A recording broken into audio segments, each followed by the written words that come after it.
মরার জন্য বহুত চেষ্টা করেছি কিন্তু মরতে পারিনি। কেউ দেখলেও মনে করবো না যে আমি ব্রেন স্ট্রোকের লোক। এখন সব বাদ দিয়ে আল্লাহর পথে আমি চলছি। ফিল্ম করবো না, কারণ ফিল্মে আমার কোনো বন্ধু নাই, কোনো ভাই নাই, কোনো সহযোগিতা নাই। আর ফিল্মের লোক অভিনয় করে সব সময়, যতক্ষণ আপনার সঙ্গে কথা বলবে ওই সময় পর্যন্ত ওনারা বন্ধু থাকবে।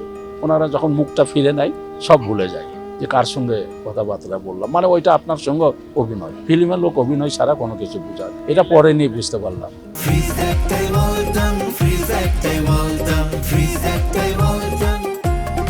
চলচ্চিত্রে হলো আমার নাম হলো গাঙ্গুয়া, এটা দিয়েছেন মরহুম নায়ক জসিম সাহেব।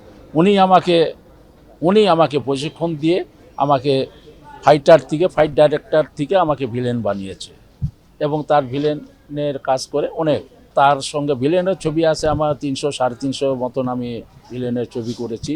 এর মধ্যে ধরেন 100-র কাছাকাছি হবে খালি হিটই আছে ছবি। তো এইরকমভাবে তো অনেক ছবি জীবন কাটিয়ে দিলাম। হঠাৎ করে একদিন ব্রেন স্ট্রোক করলাম আজ থেকে এই ধরেন 10-12 বছর আগে।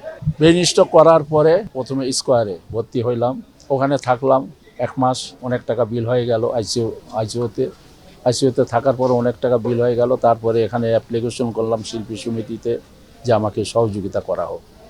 আর ওনারা ফোন দিয়ে বলে, সেক্রেটারি সাহেব ফোন দিয়া বলে যে আমাদের ফান্ডে তো টাকা নাই, তো সবাইকে 5,000 টাকা দিচ্ছি, গাঙ্গুয়া ভাই আপনার 10,000 টাকা নেবেন কিনা।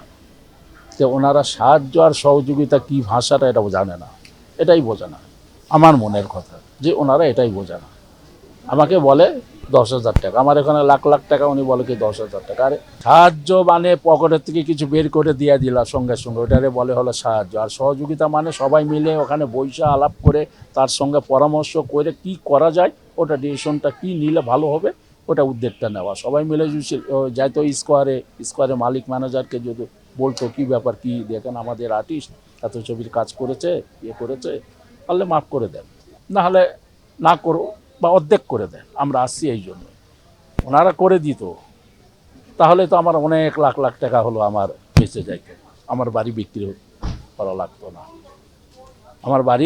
করা লাগতো না, আমি জাপান গার্ডেনে ফ্ল্যাট বিক্রি করে তারপরে এইসব পরিশোধ করছি। তারপরে আরও 1 মাস থাকলাম নিউট্রিশন হসপিটালে। তারপরে ওখান থেকে বাসায় 5 বছর প্যারালাইজ, বিছনায় সব কিছু। তারপরে আস্তে আস্তে বসতে পারছি 5 বছর পরে। তারপরে 5 বছর পরে মরার জন্য বহুত চেষ্টা করেছি কিন্তু মরতে পারি নাই।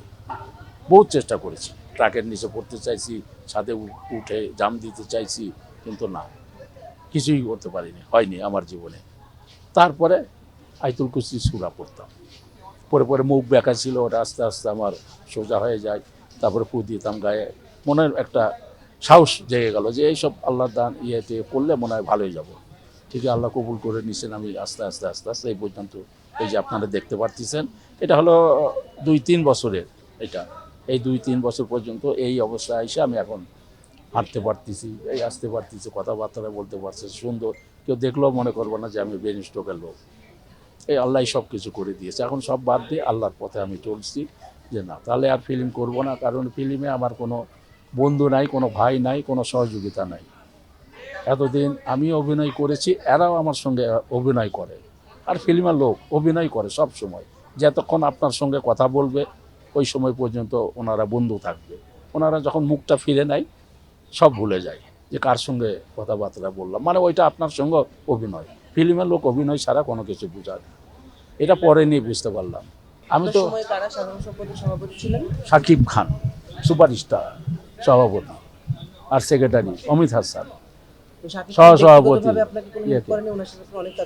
হ্যাঁ, না আমি বলিও নাই কোনো সময় সাকিবকে, সাকিব বলতেও পারবে না। আমি বলছি আমার শিল্পী সমিতি